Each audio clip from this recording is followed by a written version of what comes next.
Welcome সবাইকে classmate 24 YouTube চ্যানেলে। West Bengal Council of Higher Secondary এডুকেশনের ক্লাস 12-এর সেমিস্টার 3-এর অন্তর্গত যে নাটক রাইডার্স টু দ্য সি থেকে আজকের ক্লাসে গুরুত্বপূর্ণ সমস্ত টেক্সচুয়াল এমসিকিউজ নিয়ে আলোচনা করব। আশা করছি রাইডার্স টু দ্য সি এর যে পুরো ড্রামাটা সবাই ভালোভাবে ফলো করেছো। যদি না করে থাকো, আমার এই চ্যানেলে রাইডার্স টু দ্য সি এর পুরো ড্রামা নিয়ে লাইন বাই লাইন বাংলায় ব্যাখ্যা সহ ক্লাস রয়েছে। ক্লাসের লিঙ্ক আমি এই ভিডিওর ডেসক্রিপশন বক্সে দিয়ে দিচ্ছি, তোমরা চাইলে সবাই দেখে নিতে পারো। আশা করছি line by line Riders to the Sea এর এই ব্যাখ্যাটা তোমাদের আগামী পরীক্ষার প্রস্তুতিতে ভীষণই হেল্পফুল হবে। এছাড়াও ক্লাস 11 এবং 12-এর স্টুডেন্টদের উদ্দেশ্যে বলা, তোমাদের প্রত্যেকটা সেমিস্টারের উদ্দেশ্যে ইংলিশে full syllabus based notes, one liners এবং এমসিকিউ সহ প্র্যাকটিস সেট পেতে হলে তোমরা সরাসরি আমার এই হোয়াটসঅ্যাপ নাম্বারে কন্ট্যাক্ট করতে পারো। আশা করছি তোমাদের আগামী পরীক্ষার কথা মাথায় রেখে বানানো এই সমস্ত গুরুত্বপূর্ণ নোটসগুলি আগামী পরীক্ষার প্রস্তুতিতে তোমাদেরকে যথেষ্ট হেল্প করবে। All notes, one liners and practice সেটার চার্জেবল।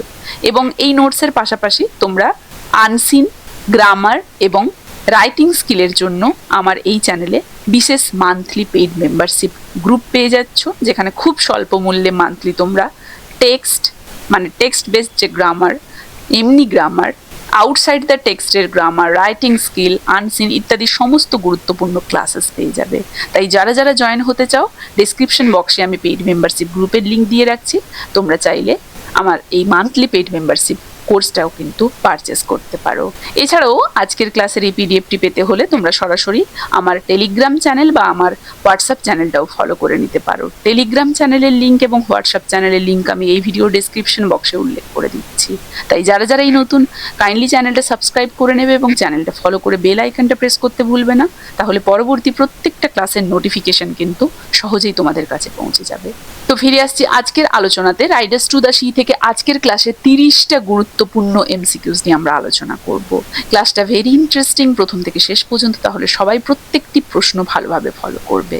দেখো, কোয়েশ্চেন নাম্বার 1-এ কি বলা রয়েছে? What is the irony of the fine white boards? সেই যে ফাইন হোয়াইট বোর্ডস ছিল, এতে আইরনিটা কি ছিল? এতে ছিল দে ওয়্যার টু স্মল, এখানে ওয়্যার হবে WRE, wire.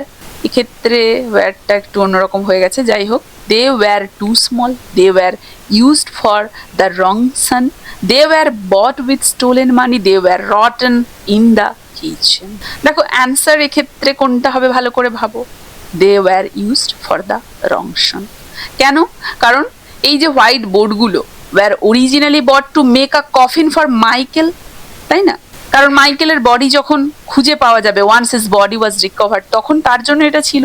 However they are ultimately use to bury his brother Bartley who drowns at the sea shortly after, তাই না? তাহলে ভুল পুত্রের জন্য সেটা ব্যবহার করা হয়েছে, মাইকেলের জন্য ছিল, বাট বার্টলের জন্য সেটা ইউজ করা হয়েছে। সঠিক উত্তর হয়ে যাবে option B. Next question, question number 2। Michael's stick signifies the ironic death of the young generation, support for the elderly, Connemara's fine wood, Maurya's physical strength. অপশনগুলো ভালো করে খেয়াল করলে দেখতে পাওয়া যাচ্ছে এক্ষেত্রে অ্যান্সার হয়ে যাবে the ironic death of the young generation. Option এটা হয়ে যাচ্ছে সঠিক উত্তর। দেখো, মৌরিয়া বা Maria uses the walking stick left behind by her diseased son Michael, তাই না? তো this inverted imagery represents the tragedy of the older generation surviving while the younger generation is completely wiped out by the sea, তাই না? তো স্টিকটা সেটাই signify করছে। কারণ সাধারণ নিয়মে তো বয়স্করা নিজেদের জিনিসপত্র রেখে যাবে তরুণদের জন্য, এখানে কি হলো, তরুণরা রেখে গেল। তাহলে অবশ্যই তরুণ ছেলে মারা গিয়ে তার লাঠিটা বৃদ্ধ মায়ের জন্য রেখে গেছে। একদম উল্টা পুরাণ দেখতে পাচ্ছি এক্ষেত্রে আমরা, তাই না? সাগরের সেই নির্মমতা এবং তরতাজা তরুণদের অকাল মৃত্যুকে এক্ষেত্রে নির্দেশ করা হচ্ছে, যেখানে বৃদ্ধ মা বেঁচে থাকছে আর যুবকরা কিন্তু বিলীন হয়ে যাচ্ছে। Next question, question number 3। Bartley putting on Michael shirt represents pride in appearance, preparation for death, wealth from horse, gift from Kathleen. Very easy, অবশ্যই preparation for death. Preparation for death কেন?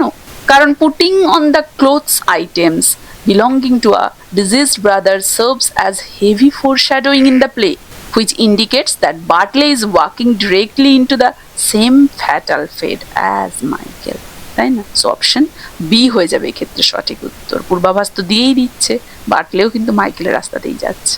Question number 4, Maurya's words we must be satisfied symbolizes, Maurya যেটা বলেছিল তো কিসের প্রতীক? Ultimate tragic resignation, happiness with burial, end of hunger, satisfaction with priest. দেখো এটা অবশ্যই হয়ে যাবে আলটিমেট ট্র্যাজিক রেজিগনেশন, কারণ this line marks the climax of Maurya's emotional arc. কারণ কি? Having lost all her sons to the sea, she no longer has anything left to fear or pray for. So this shows absolute acceptance of her tragic destiny. Option A সেদিক থেকে হয়ে যাচ্ছে তাই সঠিক উত্তর।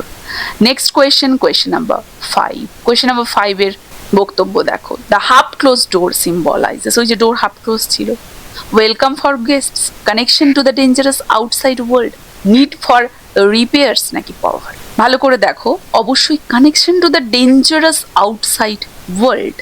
ডোর acts as the thin vulnerable boundary which is separating the safe domestic sphere of the cottage from the destructive relentless forces of nature outside. তাই এটাকে connection to the dangerous outside world আমরা বলতে পারি। অপশন বি সেদিক থেকে হয়ে যাবে সঠিক উত্তর। Next question, question number 6, Cathleen's rapid spinning of the wheel reflects, কি রিফ্লেক্ট করে? Relentless mechanical nature of survival, her anxiety, working to cope with the loss of her brothers নাকি all of these? all of these ই হবে, কারণ প্রত্যেকটাই তো সত্যি দেখতে পাচ্ছি। কারণ এই যে continuous spinning of the wheel manifests her inner nervous tension, the necessity of performing daily chores to survive, and a psychological coping mechanism against the continuous spinning of the wheel manifests her inner nervous tension. তাই না? তাহলে সেদিক থেকে কিন্তু প্রত্যেকটাই দেখতে পাচ্ছি। inner nervous tension কি কি? the necessity of performing daily chores to survive and the psychological coping mechanism against continuous grief. তাহলে সবগুলোই তার আন্ডারে পড়ছে। অপশন ডি হয়ে যাবে সঠিক উত্তর। বোঝা গেছে? Next question, question number 7, the red mare signifies, এটা কিন্তু very very important. Red mare signifies death, blood, inevitable destruction, peace and calm, Bartley's favourite pet, gift from the fair. ভালো করে দেখো, রেড মেয়ার এখানে কিন্তু কিসের প্রতীক? ডেথ, ব্লাড এবং ইনএভিটেবল ডিস্ট্রাকশন। কারণ the red mare that throws Bartley into the sea symbolizes the inescapable presence of death and the violent nature of their fate. So option A সঠিক উত্তর। Next question, question number 8, no man at all can be living forever implies, এটাও very important line, very very very important line from Riders to the Sea. Riders to the C থেকে বিখ্যাত সেই line. তোমরা যারা যারা আগামী দিনে English অনার্সের প্রিপারেশন নেবে তারা অবশ্যই দেখতে পাবে ইংরেজি সাহিত্যের ইতিহাসে এই লাইনটা কিন্তু অফেন রিপিটেড, তাই না? তো scientific fact, tragic wisdom, excuse for neglect priest summon. ভালো করে দেখো, এক্ষেত্রে আমরা দেখতে পাচ্ছি ট্র্যাজিক উইজডমই হয়ে যাবে সঠিক উত্তর, তাই না? This final line of the play reflects Maurya's profound stoic realization and acceptance of human mortality against the ruthless force of nature, তাই না? সো অপশন বি হয়ে যাচ্ছে সঠিক উত্তর। Next question, question number 9, Maurya's looking for the grave indicates desire to live, anticipation of death, search for Michael, rebellion against fate। অবশ্যই anticipation of death হয়ে যাবে সঠিক উত্তর। কারণ কি? Maurya constantly preparing or looking for graves shows her deep psychological certainty that the sea will eventually claim all her remaining sons, তাই না? তাহলে অ্যান্টিসিপেশন অফ ডেথ হয়ে যাচ্ছে সেদিক থেকে সঠিক উত্তর। Next question, question number 10, bit of wet floor signifies poor household management, harsh reality of survival, abundance of food, sign of a festival। দেখো, এক্ষেত্রে আমরা দেখতে পাচ্ছি হার্শ রিয়েলিটি অফ সার্ভাইভালটাই হয়ে যাবে সঠিক উত্তর, কারণ it highlights the extreme poverty and the daily desperate struggle for existence that the islanders face on a regular basis. সেদিক থেকে harsh reality of survival will be the answer. Next question, question number 11. 11 কি বলেছে? The dripping red sail implies beauty of sunsets, bloodshed and the sea's violence, sign of a good catch, need for new clothes. ভালো করে দেখো, bloodshed and the sea's violence এটা হয়ে যাবে সঠিক উত্তর। তাহলে the visual image of the dripping red sail serves as ominous foreshadowing, representing the blood, danger and deadly nature of the ocean. তাই না? Option B will be the answer here.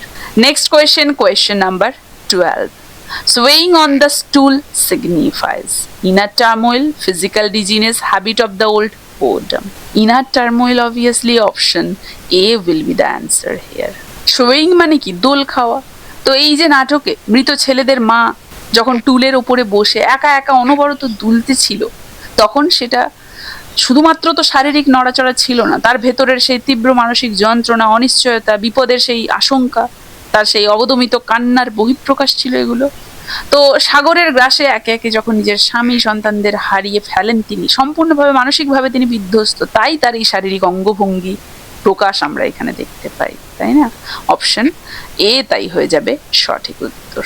Next question, question number 13. At the end, Moria said, "We must be satisfied," which implies happiness with life, acceptance of the inevitable fullness of stomach, peace with sea.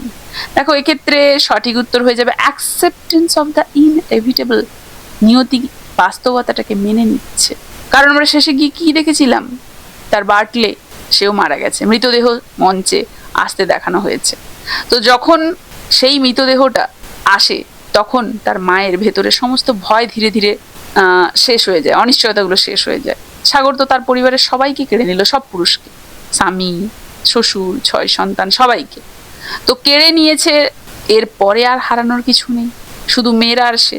তো এই যে চরম মুহূর্তে সে চিৎকার করলো না, অদ্ভুত শান্ত ভাব ধারণ করে সে কি বলেছিল? "No man at all can be living forever and we must be satisfied."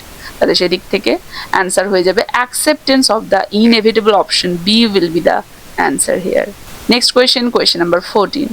Young man living things means generosity of youth, inversion of nature, forgetfulness of sons, wealth of the island. দেখো এক্ষেত্রে answer will be option B, inversion of nature. Obviously this represents a tragic disruption in the natural cycle of life, where the children die before their elderly parents, leaving their earthly belonging behind. Yes, here we can see that elderly people is not leaving their earthly belongings. Here the children die before their elderly parents, isn't it? So inversion of nature we can see here, option B হয়ে যাবে সেদিক থেকে সঠিক উত্তর। Next question, question number 15. Question number 15. What do the new boards represent? Anticipated death in the family, need for household repair, Bartley's commercial success, Kathleen's future dowry. Right answer will be anticipated death in the family. কেন? দেখো, the white boards purchased to make a coffin sit directly in the house, constantly reminding the family of the inevitable impending death of another son, which they cannot escape. So option A will be the answer. 16. The black knot symbolizes, so is a black knot একটা ছিল, symbolizes what? Poor knitting skill, impending death, a sailor's promise, lack of tools. অবশ্যই impending death. In the play's heavy atmosphere of foreshadowing, this black knot on the bundle of clothes acts as a dark visual omen, signifying mortality and doom. Option B তাই হয়ে যাচ্ছে সঠিক উত্তর। Next question, question number 17. Why did the girls hide the bundle containing Michael's clothes? To keep the clothes clean, to prevent material breakdown, to maintain secrecy of the stolen goods, to avoid priest's inquiry. Option দেখো ভালো করে, to prevent material breakdown will be the answer. বুঝা গেছে?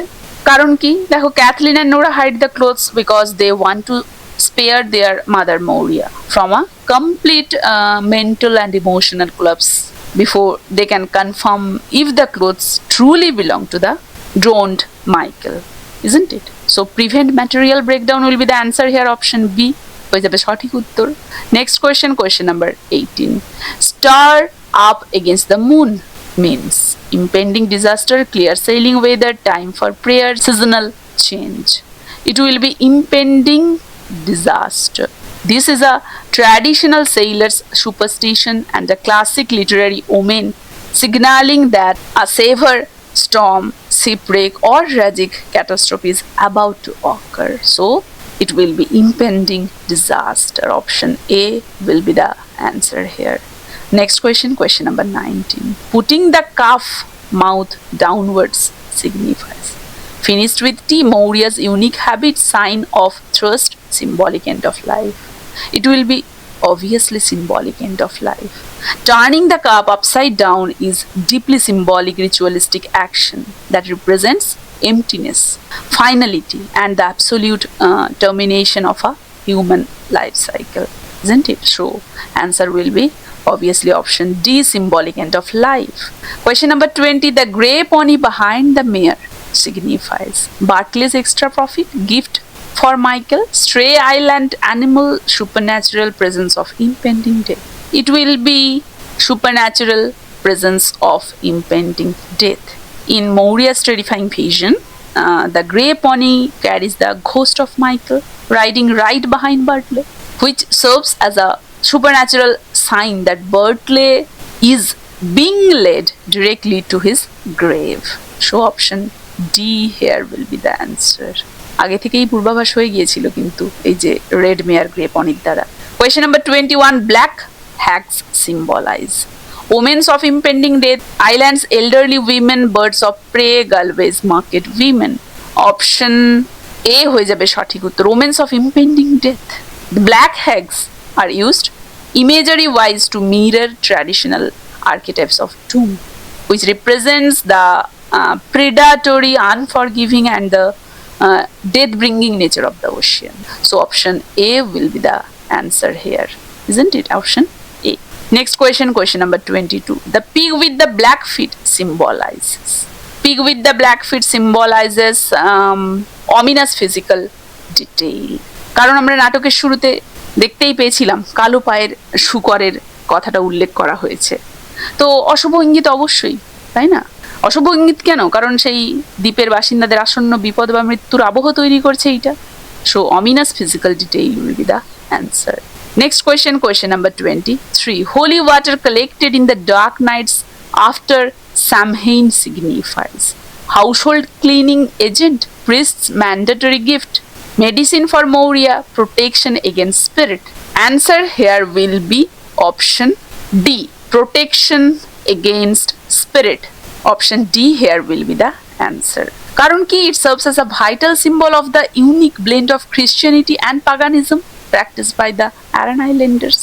The water gathered during the air time was traditionally believed to hold potent protective properties to shield the household from wandering spirits and the shadow of death. তাই না? So সঠিক answer will be option D. Next question, question number 24. Maurya's querulous tone implies fractured mental peace, natural mean spirit, hatred of daughters, নাকি deafness caused by age. সঠিক উত্তর কি হবে? সঠিক উত্তর হয়ে যাবে option A, fractured mental peace. কেন ফ্র্যাকচার্ড মেন্টাল পিস? দেখো, প্রথমত ক্যারুলাস হচ্ছে someone who is constantly complaining or whining in a petulant manner, তাই না? Here Maurya's irritable and complaining tone is not a character flaw. Instead, it is a psychological manifestation of her continuous trauma, endless grief and perpetual anxiety over losing all the male members of her family to the ruthless she. This immense emotional burden has completely shattered her psychological stability and her internal tranquility. That's why fractured mental peace will be the answer. Next question, 25. Something choked the words with my throat indicates utter shock and fear, sudden physical illness, anger at Bartley, cold well water. সঠিক উত্তর কোনটা হবে? সঠিক উত্তর হয়ে যাবে আটার শক and fear, option A will be the answer. দেখো সমুদ্রের পাড়ে বাটলেকে বিদায় জানানোর সময় মৌরিয়া যখন মাইকেলের সেই ভূতটাকে দেখতে পেল তখন চরম আতঙ্ক, শোক এবং বিস্ময়ে তার গলা দিয়ে কিন্তু কোনো আওয়াজ বের হচ্ছিল না, তাই না? আটার শক অ্যান্ড ফিয়ার, তাহলে সেটাই হয়ে যাচ্ছে সঠিক উত্তর। নেক্সট কোয়েশ্চেন নাম্বার 26 কি রয়েছে? Why does Maurya pray for a deep grave for her sons? Fear of ghosts, maintaining distance from the dead, customary island ritual, নাকি ইনসাল্ট টু বার? সঠিক উত্তর কোনটা হয়ে যাবে? দেখো সঠিক উত্তর হয়ে যাবে option C, customary island ritual. It will be option C. কেন? কারণ এক্ষেত্রে দেখো the sea is the ultimate destroyer here, constantly claiming the lives of the male members of the family. So, for the Aran Islanders, most men who die at sea receive a watery grave, meaning their bodies are lost forever and never recovered for a proper burial. That's why here Mauria pray for a deep grave for her sons, because customary island ritual this is. Losing bodies to the sea is so common. Being able to find a body, place it in a fine wooden coffin and bury it in a deep grave is considered a profound blessing and a deeply respected customary island ritual, isn't it? That's why. So option C will be the answer here. Next question number 27. Whiteboards by the wall implies signs of wealth, constant presence of death, kitchen decorum, bartless goods. কি হবে সঠিক উত্তর? এখানে উত্তর হয়ে যাবে constant presence of death, isn't it? White boards are standing against the cottage wall from the very beginning of the play, so they were originally purchase to build a coffin for Michael whose body is missing at the sea. তাহলে প্রথম থেকে দেখো এই white বোর্ডগুলো constant presence of death হয়ে দাঁড়িয়ে রয়েছে কিন্তু। Next question 28. The prayer for everyone is left living in the world shows priest's religious dogma, Nora's hopeful wish, tragic empathy for all, cards on survivors. ভালো করে দেখো চারটে অপশনের মধ্যে কোনটা হবে সঠিক উত্তর? সঠিক উত্তর হবে ট্র্যাজিক এমপ্যাথি ফর অল। কারণ নাটকের শেষে মৌরিয়া শুধু নিজের পরিবারের জন্য তো নয়, বরং এই পৃথিবীর বুকে বেঁচে থাকা সমস্ত দুঃখী মানুষের জন্য একটা গভীর সহানুভূতিশীল এবং মানবিক আনন্দ জ্ঞাপন করেছিলেন, সেটা আমরা দেখতে পাই। তাই সেদিক থেকে সঠিক উত্তর হয়ে যাবে option C, tragic empathy for all. Unlucky word at the door means, question number 29. Maternal blessing withheld, Bartlett's angry shout, Nora's quiet life priest's loud prayer. দেখো বাটলে যখন বাড়ি থেকে যাত্রা শুরু করেছিল তখন মৌরিয়া তাকে কেন বিদায়কালীন আশীর্বাদ দেননি? মায়ের আশীর্বাদ ছাড়া যাত্রা করাটাকে তো সেই দ্বীপে অত্যন্ত অমঙ্গলজনক বা অপয়া মনে করা হতো, তাই না? তাহলে ম্যাটারনাল ব্লেসিং উইথ হেল্ডটাকেই আমরা অ্যান্সার বলতে পারি এক্ষেত্রে। অপশন এ হয়ে যাবে সঠিক উত্তর। Next question and the last question of today's class is question number 30. Question number 30. No nails for coffin revels. Extreme poverty, a state of unfinished lingering sorrow, Maurya's quiet resignation to fate, naki all of these. Here answer will be obviously all of these. The fact that Mauria completely forgets to purchase nails to construct Bartlett's coffin is a multi-layered dramatic device. What are those? Extreme poverty. Islanders live in harsh hand-to-mouth existence where even basic materials like iron, nails, timber, these are expensive, isn't it? And hard to obtain from the mainland. A state of unfinished lingering sorrow. Why? Because there are no nails. The white coffin boards remain unbuilt and continue to lean ominously against the cottage wall even as the curtain drops. And option C right hobe keno? Dekho Mauria's failure to remember the nails despite having ordered and witnessed countless coffins built for her family members in the past highlights her fractured psychological state. She has become completely numb, distracted by grief, and completely resigned to the inevitable fate dictated by the sea, isn't it? That's why. তাহলে সবগুলো অপশনই কাজ করছে, all of this will be the answer here. বোঝা গেছে? তো এই ছিল Riders to the C থেকে তোমাদের আগামী পরীক্ষার প্রস্তুতিতে ভীষণই গুরুত্বপূর্ণ 30টা এমসিকিউস।